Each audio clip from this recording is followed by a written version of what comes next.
What's up, ladies and gentlemen? Welcome back over here to my page, Pepe's Point of View. And I'm your host, your R&B historian, Pepe. I want to welcome you new viewers, you returning viewers, and you subscribers. Thank you guys so much. I appreciate your support. I thank you for your love, and I hope you feel it right back at you. All right, well, we're talking about R&B diva, singer, songwriter, Lala. That's right. Lala is a stage name, but she also is known as LaForest Cope. That's right, LaForest Cope. Lala.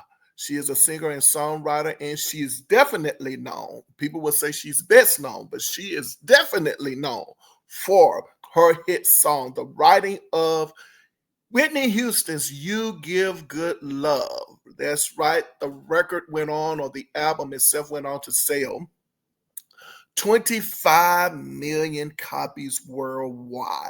You Give Good Love. That song also became a huge hit for Whitney Houston, and of course, a huge hit for Lala. It reached number one, of course, on the at the time you can call it the Hot Black Singles chart, the U.S. Hot Black Singles chart, number one. It also went to number three on the U.S. Billboard Hot 100, went to number one. And of course, you guys also know how I feel about this song in the Whitney Houston's catalog, because you know a lot of people still say to this day that You Give Good Love was not a hit record. And I guess they can only say it's not a hit record because it did not go to number one on the US Billboard Hot 100. It went to number three. Yeah, right. And everyone is always saying when they bring this song up, you know, oh, it wasn't a hit song. Oh, it was too black, too urban, too this, too that, you know, and it's just ridiculous, you know, how a great song itself suffered because of the politics in the music industry. That's right. It just boils down to politics. It comes down to about politics, ladies and gentlemen. That's all it is. It's a song that was produced by a black male, Kashif. Kashif produced the record. Um, and Lala, an R&B diva, you could say songwriter, wrote it. And then you have the R&B diva, Whitney Houston, who made it a huge hit on the Arista label, of course, mentored by the one and only Clive Davis. But again, record company, music industry, politics has kept this song from being considered a hit in the Whitney Houston's catalog. So we can just start out talking about that in it and of itself, like did this song, why is this song suffering, you know, in the industry? Like, I just don't understand why it's suffering in the industry. But anyway, just give me your comment. Why do you think people dislike this song, you know, in the Whitney Houston's catalog? It just doesn't make any sense to me. But anywho, we're talking about Lala here today. I have my theories, and pretty much what I just said is my theory. You know, it's politics. But let's just go ahead on. For those of you who don't know much about Lala, and I think I need to go on and talk about Lala because not much is known about her. So we're going to do that. Okay. Lala was raised in the East Elmhurst neighborhood of Queens, New York. She took a piano at the age of 5 and gave a piano recital at Carnegie Hall at the age of 9. After leaving New York's High School of Music and Arts, she formed a band called Jack Sash, which played top 40 cover versions of the club on the club scene. As the group's reputation grew, Lala began introducing more of her own songs into the repertoire before she went to Juilliard to major in compositions. All right, you guys know how I feel about an R&B diva over here who actually went to school to do what they do. You know what I'm saying? So just my hats off to her in that. You know, this lady, you know, went to school for this, you know, and so that's highly respected over here. You know, I just like it. But anyway, in 1981, she was invited to tour with Stacey Lattisaw. I need to cover Stacey Lattisaw, who opened for the Jacksons on a national tour. Following this, she sang with the group Change, yes, Change, along with Luther Vandross, where her voice was heard on the song The Glow of Love. Yes, that song. All for You, Janet Jackson, sampled The Glow of Love. That song, The Glow of Love. Come on now. Co-written by her childhood friend from East Elmhurst, Queens, Wayne K. Garfield. All right, she played one of her songs, Stone Love. Yes, that Stone Love. We're going to get to the singer of that. To another neighborhood friend, Kashif. That's right. That song, Stone Love, who recorded it for his debut album in 1983.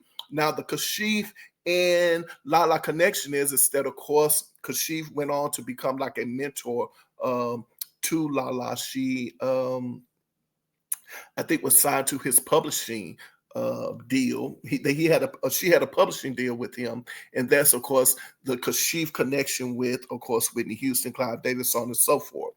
All right. Her songwriting career throughout the 1980s, Lala established herself as a songwriter, penning songs for many artists, including Lilo Thomas, Melba Moore, Glenn Jones. Yes, that Glenn Jones, who recorded Show Me and Stay. George Pettis, I remember George Pettis, in a solo release, Into the Night. Yes, that song, Into the Night, which was featured on the Beat Street soundtrack. Yes, Into the Night. Through Kashif, she had a couple of her songs recorded by a new Arista signing, Whitney Houston, You Give Good Love, and Thinking About You, before signing to the label herself, both Kashif and Houston's label as an artist. In 1987, she released her debut album, Lala, including duets with Glenn Jones and Bernard Wright, and production by R&B group Full Force. We love Full Force over here. She also duetted with Jermaine Jackson on the cover of Cleanese Fisher's Rise to the Occasion for his 1989 album, Don't Take It Personal. Lala continued to write and produce for major artists, including Carl Anderson, in the top 10 U.S. R&B hit Secret Lady by Stephanie Mills. I love Stephanie Mills over here. After they moved to the Motown Records, she released her second and last album to date, the solo album titled Lala Means I Love You, in 1991, which included her version of her much-covered R&B classic, Show Me, as well as contributions from Renee Moore, yes, that Renee Moore of Renee and Angela, Marcus Miller, and Lainey Williams, right? So today she has released approximately 6 singles: Into the Night, If You Love Me, Just a Little, which was number 22 on the U.S. R&B charts. My Love Is on the Money reached number 48 on the U.S. R&B charts. I Got a Theme for You, We'll Keep Striving, in A New Way of Love. So we're talking about Lala, LaForest Cope, Lala, over here on Pepe's Point of View. Wow, that was a lot, wasn't it? Well, not necessarily. As I said, I haven't covered her over here, and I'm pretty sure not much known about Lala, and so that's the reason why I wanted to talk to you guys about it, and just really, talk about, the breadth of her work. And also, too, for other R&B divas and soulmen, sometimes I don't cover, their biography or their background or what have you, is because I take it for granted that people already know it, and so I just like to skip that part. That would be under my regular smuggler. Okay, but anywho, let's move right along from that. Whew. So how do I do it over here? For those of you all who are new and you are still with me right now, go ahead on and show me some love. Hit that like button, that subscribe button, and that share button. Hey, you have not because you ask not. So don't forget to do that. I know that, sometimes when we're watching, videos and things like that, even I am guilty of that myself. I like the content and all that stuff. And before I realized that I didn't hit the like button or anything like that, or even leave a comment. But if you're not going to leave a comment, at least hit the like button. We appreciate you clicking on the thumbnail and listening, but we'll love you even more if you hit the like button and leave a comment and all that stuff and hang out with us. It's just good manners. You know what I'm saying? But anyway, having said all of that, So how do I do it over here? I don't bring up anything unless I feel comfortable with it. And then I like to add my own little twist to it, right? So for me, what do I think when I think of Lala? Well, let me tell you. I knew of this lady simply because of album credits. So that's where we're going to stop right here. Lala would be one of those singer-songwriters, and yes, producers, who you know them because of songwriting credits. Just because you don't see them, or production credits, just because you don't know their face or anything like that, back in the day, the name come up, you'll be like, oh, I know of you. I know you worked on this project and that project, simply because of album and production credits, right? So that's the first thing that comes to my mind when I'm thinking about Lala. But not only that, for those of you who have been around here with me long enough to know, then you know that with me, I when I would go into the record store as a child, and then let's just say pre-teens and then post-teens, I'm in the record store. That's where you will find me if you're looking for me. I'm with my mom or my siblings or whoever, and I'm at the mall, what have you, and you don't know where I am. The only thing you have to ask, where is the record store? Like, is there a record store in here? Music store? If there is, point me in the direction because I'm looking for my baby. That's all my mom had to do, or my siblings or whatever had to do. We're looking for him. Where is he? Yeah, we'll find you in the music store. So anyway, when I would frequent there a lot, right? At least a couple of times a week. And what would end up happening is that I had to find a routine, a plan that would work for me as far as uh, finding, music that I enjoyed. And so one day while I was in the music store, one mind that just came to my mind. I was like, how am I going to do this? You know what I'm saying? Because sometimes, music stores, could be really big, and also intimidating for a music buyer, especially one who really wants to go in and look for music, right? And so I looked around the store and I said, you know what I'm going to do? I'm going to literally go aisle by aisle, alphabet by alphabet, and I'm just going to look through each and every one of these records. And that's what I did. All right, I'm going somewhere. And so as I'm looking, I go from A to Z, right? And so I'm going down, looking. I would go from the very top all the way to the bottom, against the wall. Then when I go into the middle, I would just go all the way down and just look and see. And I was doing that one day, and I came across Lala. I knew of her from the Whitney Houston song "You Give Good Love." I also knew of her from purchasing Stephanie Mills' "If I Were Your Woman" album, "Secret Lady." So when I saw the record "Lala Means I Love You," I was like, okay, she has an album out. I was like, okay, didn't see any promotion on it or anything, in any magazines that I was looking in. So I was like, oh, okay.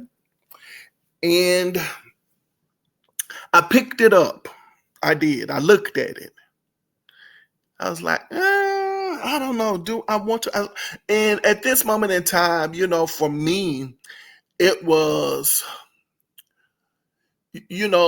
I'm a teenager, right? I'm a teenager who's depending on, my mom to give me this money so I can go buy records, right? And I was like, I don't know if I want to use my money to buy this record. I haven't heard anything on it, and I don't want to spend it if I don't care too much for the album. I'm gonna, feel like I didn't, I purchased a dud, and I might have to wait until next week, before I can get another record, And so, sorry about that, you guys. And so I was like, I don't know. So I looked at the record or the cassette. I was like, nah, I think I'm going to put it back.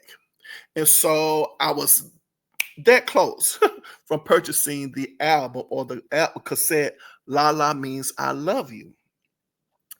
And I always thought about that day, like, why didn't I purchase the record? I wish I had purchased the record, just because, but I never did. But she was one of the artists I felt like got away. It's kind of like, you meet someone and you want to, date them or ask them out or talk to them or whatever. And it's like, oh, this one got away from me. I missed my opportunity. And so that's how I feel like with Lala. I missed my opportunity to really get into her, or at least say that I had her music, right? But I did have her music. I just didn't have her album, right? Because I definitely had, Whitney Houston. I definitely had, Stephanie Mills in my record. So she was still present, but not her work, you see. So she's the one that got away. Well, anyway. So today I am going to talk about both of her albums.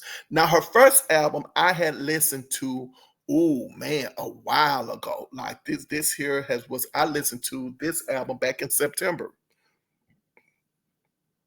And I'm just now getting around to talking about it. And so I had some time on my hand, and I was like, well, she has two records out. And I was like, well, I feel like it would not I would not do this review justice if I did not take some time out to listen to her um, her debut album. And so I did that. I went in, I was like, okay, I'm going to listen to her, debut album, see what that's all about as well. And so here I am. So we're in for a treat because we get both album reviews, okay? Whew. All right, take a deep breath. I know. Well, what do I think of Lala? When I think, and this here is my opinion, they're just opinions, it's my perspective. I also want to put out that disclaimer that I am fully aware of how we as creative people are, or how we feel about our work. Is it criticism? Is it just you wanting to be what's the word I'm looking for? Um, just a jerk. Is that what you're doing? Are you a hater?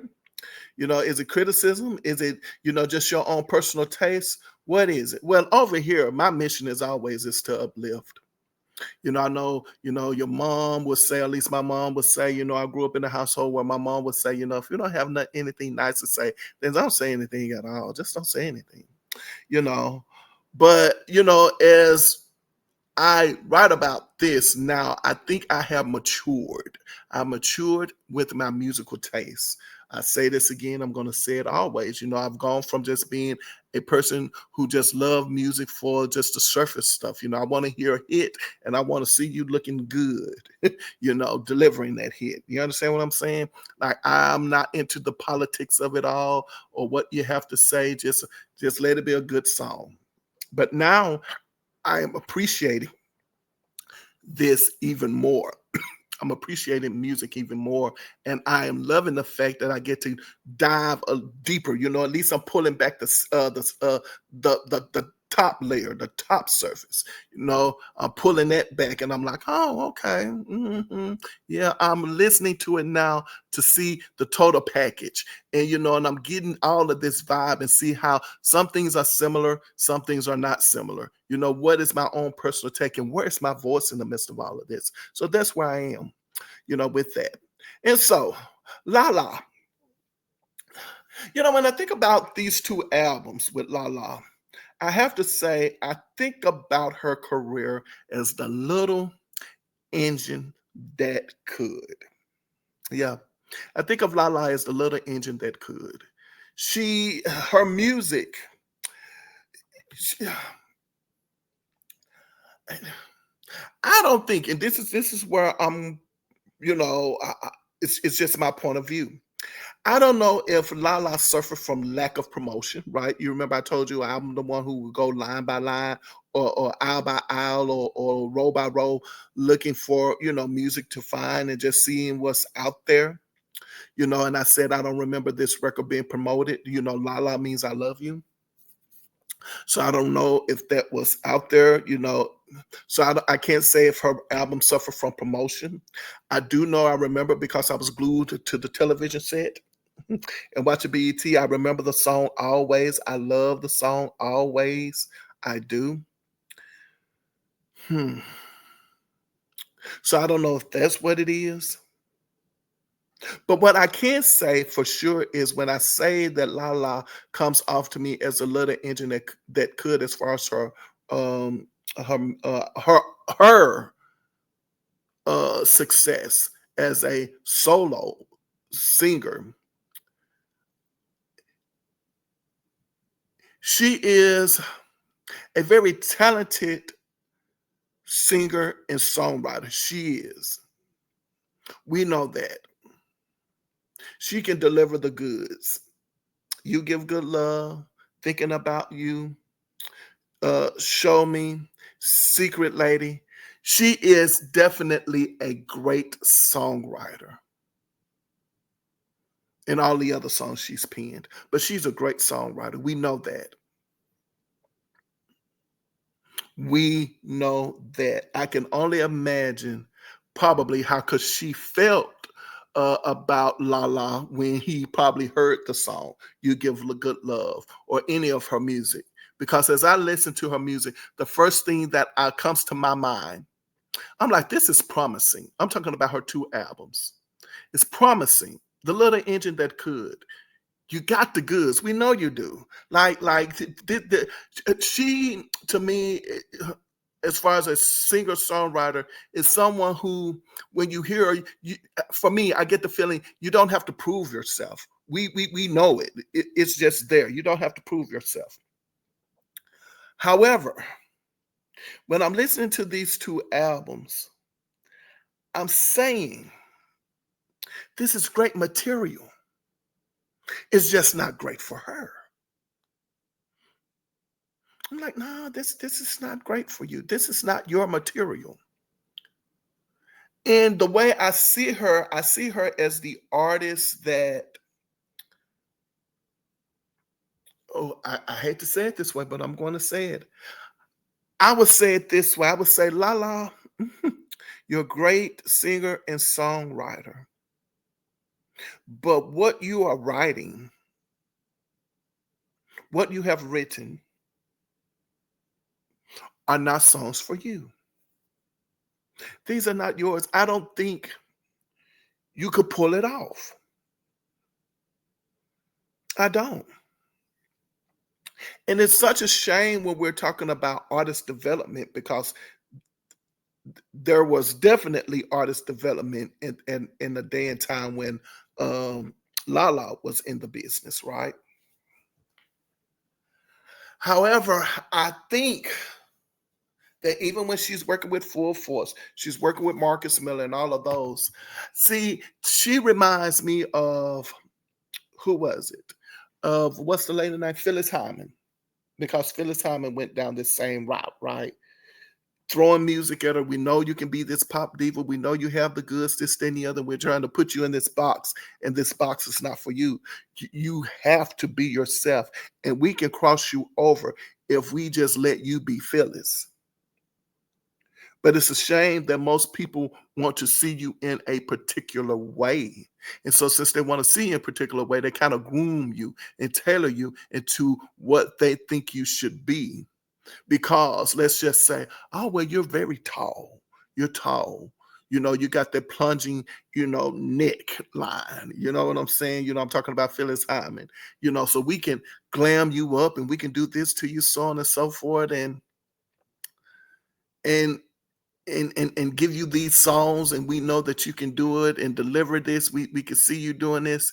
And some people are just too real. Some people are just too authentic. Some people have the goods and this, that, and the other. And when I say they're too real and too authentic, which means that they're too authentic, they are to themselves, that the things that you admire about them is just things you admire about them. They already have it.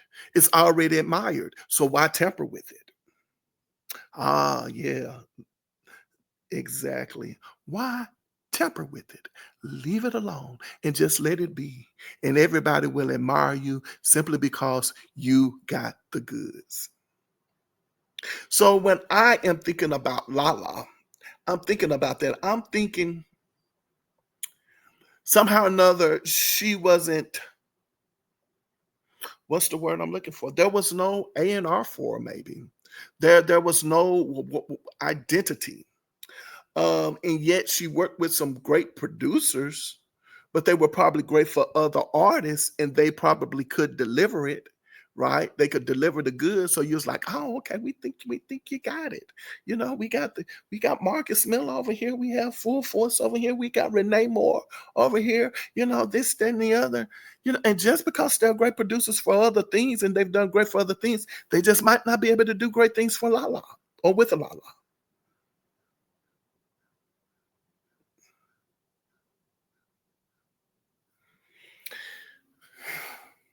Yeah, I know. And so this, when I listen to these two albums, and then I'm going to review them a little bit, but I'm gonna make this point, and then I'm going to talk about the albums.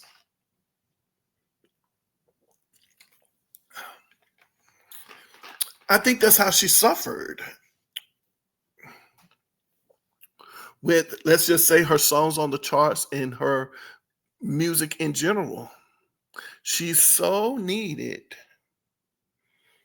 for someone to find her voice and who she was or who she could have been as an artist.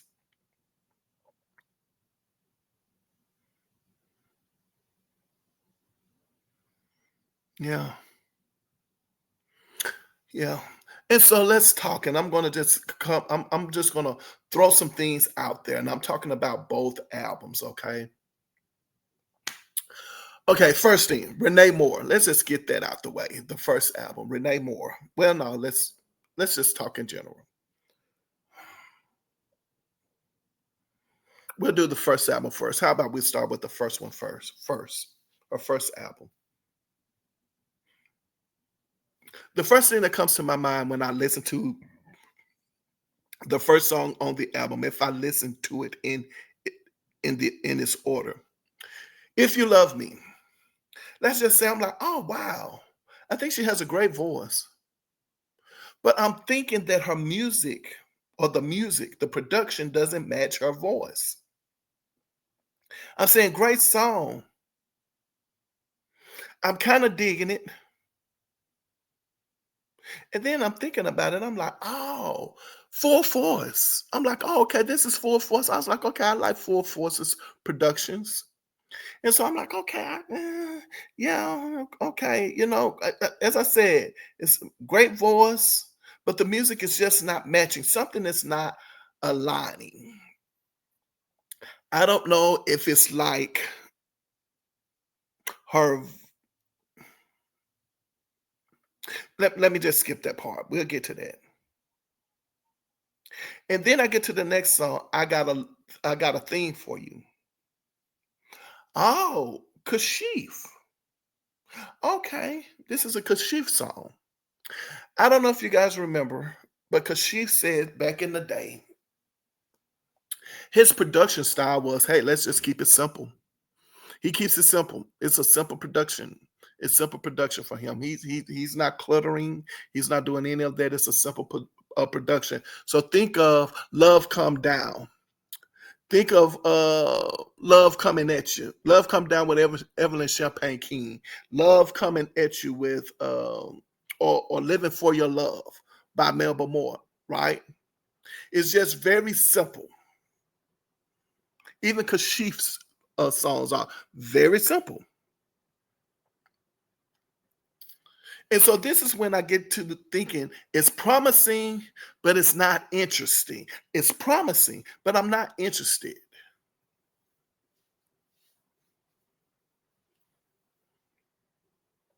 And then I get to the song I Don't Want to Go. And this is where I think she kind of shines. I like Don't Want to Go. I think she shines with slower songs like this one. I Don't Want to Go kind of reminds me of, I wonder what she sounds like singing You Give Good Love. La La. I'm pretty sure she's sung it before. So wonder what Lala sounds like singing "You Give Good Love." Well, for me, I don't want to go as a good example of possibly what she could sound like singing. I don't want to go.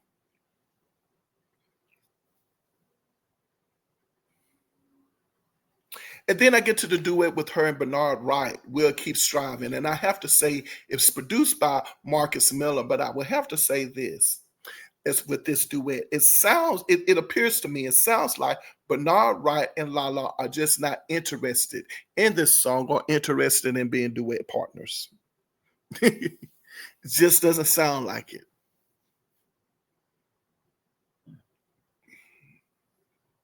And the song "Any Man Would Do," I like it. No, well, no, no, I don't care too much for the song. "Any Man Would Do," I'm saying, like, what is this? I'm like, okay, but what do we do? What do we have here? And it's almost like you like the song. It's a song like you hate to love, right? And as I'm listening to it, I'm like, I get it. This song sounds like it's a song that could be on a cheesy movie's soundtrack. Something like Legally Blonde or something like that, White Chicks, a little cheesy movie, and you hear the song, you're like, oh yeah, I know that song. That song is from that particular movie soundtrack. And then you have My Love Is on the Money, another full force production. And I'm trying to get into it, and I'm like, this one is not working. If You Love Me is working for me just a little bit, but now this My Love Is on the Money is not working for me. And I'm saying, I heard this song before. I was like, I know, yes, I have. It reminds me of I Got It Like That on Patti LaBelle's Be Yourself album. I was like, that's what it sounds like. I wanted to. It sounds so similar to me that I even went over to listen to Patti LaBelle's version real quick. After I listened to "My Love Is on the Money," I went and listened to Patti LaBelle's "I Got It Like That," and when I listened to it, I said, "That's it." Her productions, Lala's productions are simple. Like I need heavier production for me. I don't need clutter, but I do need it to be hard hitting. And that's what's missing. You're not getting that hard hitting sound. I'm not going to say this is watered down. I'm not going to say they're trying to cross it over. I'm not trying to say it's pop or this, that, and the other. I think it's just suffering because the music is just not hitting. I want the music to hit. That's why I say these songs are not bad songs. It's just that the production could be better. With the case of the song like "Deal With It," I like it because it has a fuller sound. I'm here, I'm loving, I like what I'm hearing. And the same thing goes for "So Into You." So with this album, her first album, I'm like, okay, that's cool. I got 4 songs on the album that I like, and that's promising. It's promising. 4 songs on the album I like. "If You Love Me," "I Don't Want to Go," "Deal With It," and "So Into You." I'm like, okay, that's cool. Because 9 times out of 10, that what ends up happening anyway with most albums. You're like maybe like 4 songs on the album, and the rest of them, you're like, oh, okay. But there's still not a hit on here. There's not one song on the album that I'm like, oh, I got to have. It's a must have. And so what ends up happening is by the time she gets to her second album, what you think would have happened on the second album, right, didn't happen. You get pretty much more of the same. Yeah, I'm getting more of the same. And as I told you before, when I first heard Always, I liked it. I like Always. It has a Brenda Russell feel to it. But the thing about the song that I like about it is like the introduction, the verse, and the chorus are totally different. This song goes through too many changes. It's almost like I'm hearing 2 or 3 different songs within a song. And that's what I don't like about the song. I was reading a review that said that Lala does not have she's not a distinctive singer. And I disagree with that. She's good. Lala is good. As I said, there's no need to doubt this lady's talent. She has it. Lala has the goods. She has the goods. She's just not hooked up with the right producer and the right production. And she needed it. There's a song called I'll Be There For You, the next song on her second album. And I'm like, huh? All right. Remember, I was telling you guys about Renee Moore, and then I stopped. I said, okay, we're going to talk about Renee later. This is when I'm going to talk about Renee Moore. Renee Moore of Renee and Angela fame. If you go back and listen to Renee and Angela's music, I'm talking about the first three albums, the self-titled album, Wall to Wall, and what was the other one? Streetcar? Wait a minute, no, that was the last one. The self-titled album, Renee and Angela in 1980, Wall to Wall in 1982, and what was that third album name in 1983? It had My First Love on it.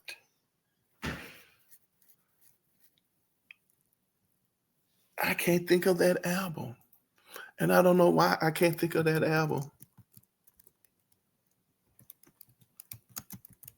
Hold on. When I think of it, I'm going to go like, whoa. Rise. That's it. Rise. I think it's Rise. Let me make sure. Yes, Rise. So when you listen to 1980, Renee and Angela, 1981, Wall to Wall, and 1983, Rise. When you listen to those productions on that album, I don't care too much for them. Not the Renee and Angela albums. I love the music. I love Renee and Angela. But I'm going somewhere. The production reminds me of that production of Renee and Angela. And I'm not interested in this song. I'll Be There For You, because that's what I'm getting. Like, there's just some things in it that makes me go, this needs to be developed a little more. And I'm like, what is that in the background? Is that a Ferris wheel or something in the background of this song? And so, yeah, no. This would be a prime example of the production. You can have a great song, but the production is like, nah, no. Then we get to the third single or third song, More Love. I'm loving it. We're getting somewhere. It's an up-tempo track, and she shares the production credit. I think More Love could definitely be a single. But I think it needs to been, if it was going to be, it definitely would have to be remixed or something with the production. So right now I'm liking Always and I'm liking More Love. The next song, My Kind of Man. It's a ballad and it's okay. That's all I would say about it. The fifth song, Only Room. It sounds good to me. But this one will be too busy and too much clutter.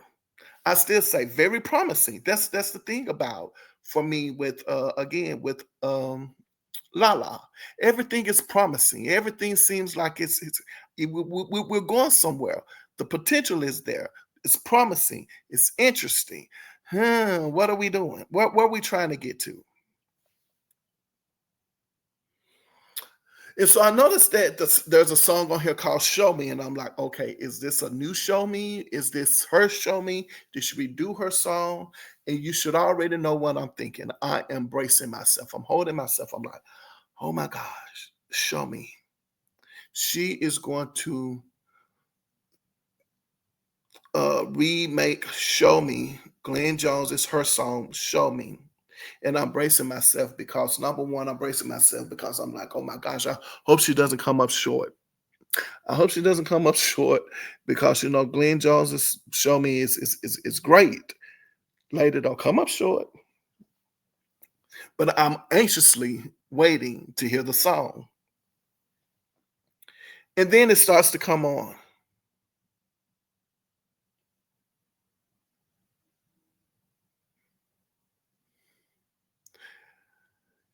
This could have been her chance. If there was ever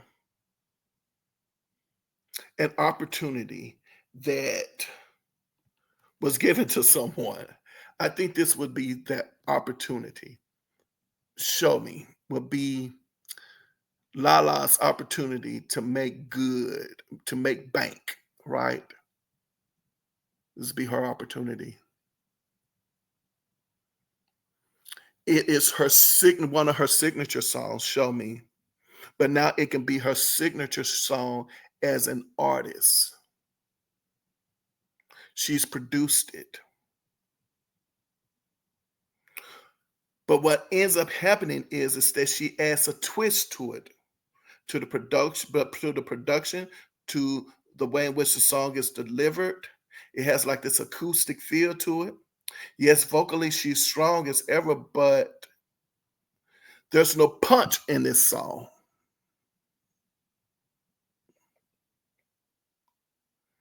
If she could have ever, you know what I'm saying, let her hair down, kicked off her shoes, you know what I'm saying, got real ugly with it, this would have been her opportunity to do so because we know she can do that.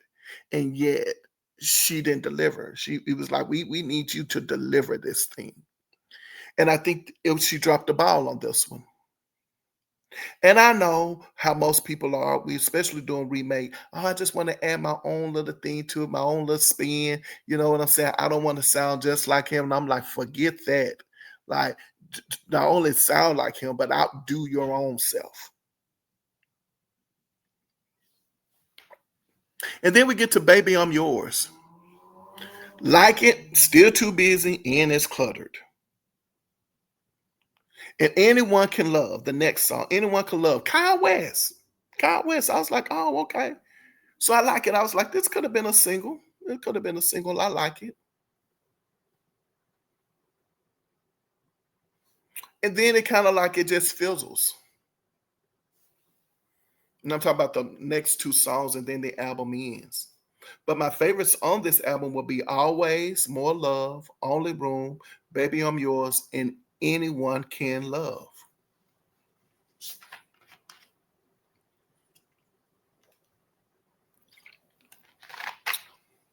Yeah, I know, right? Mhm. Her career. Um, so what happened to Lala? Well, years ago, I remember watching a interview with her, and basically, it sounds like she. My understanding is, I think she ended up meeting someone. She ended up having a child. I don't know if she married the gentleman or not. But anyway, long story short, if they either divorced or if it was that they just, eventually went their separate ways. She ended up, basically saying, hey, I'm not going to be able to depend on him to be, the father that I need him to be. And as a result, she went to, just being a mother. That's the direction her life went into, just being a mother, taking care of her child, so on and so forth. I do believe that she ended up being a professor, at a college somewhere or what have you. So it is what it is. I mean, she went to school for this. You understand what I'm saying? So I'm pretty sure her students have learned a lot from her. you know. But yes, yes. Lala, ladies and gentlemen. Lala. Wonderful, wonderful career. It is. It's a wonderful career. And as far as a solo artist is concerned, I like I said, I think she definitely had the goods. For whatever reason, the way they mixed it up and cooked it up and packaged it and all of that stuff, it just wasn't in the cards that were dealt. But there you have it, ladies and gentlemen. La la. Well, my motto over here is simple. Put your behind where your heart desires to be. And if you made it this far in my commentary, I think it's only appropriate for me to ask you to hit the like button, the subscribe button, and the share button. Hang out with me. You know what I'm saying? That's if you want to show me some love, that's how you can show me some love over here. Exactly. Hit the like button, the subscribe button, the share button, all of that stuff. And I would say, you know what? Thank you. I definitely appreciate that. And also remember, whenever I leave my mother's presence, she always says to me, baby, remember, I love you, but God loves you best. I look forward to seeing you next video, ladies and gentlemen. And until then, you know what to do. Take care of yourselves.